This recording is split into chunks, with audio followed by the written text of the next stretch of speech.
এই যে দেখুন বাগানে পুদিনা খুব সুন্দরভাবে হয়ে আছে। তো এগুলো আমি এখান থেকে কয়েকটা ডাল নিয়ে দেখুন কি করে আমি নতুন করে বসিয়ে দিচ্ছি। তো মাটি রেডি করেছি, এই যে ছোট ছোট কিছু ডাল নিচ্ছি সুন্দর দেখে।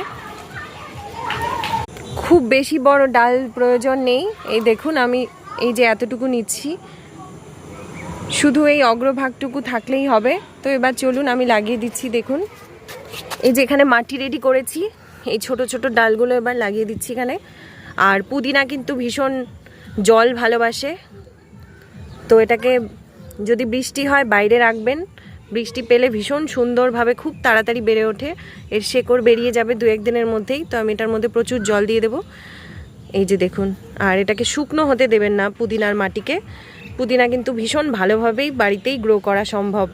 তো এই দেখুন ছোট ছোট ডাল বসিয়ে দিলাম, এই ছোট ডাল দিয়ে পুরো জায়গাটা কিছুদিনের মধ্যেই ভরে যাবে।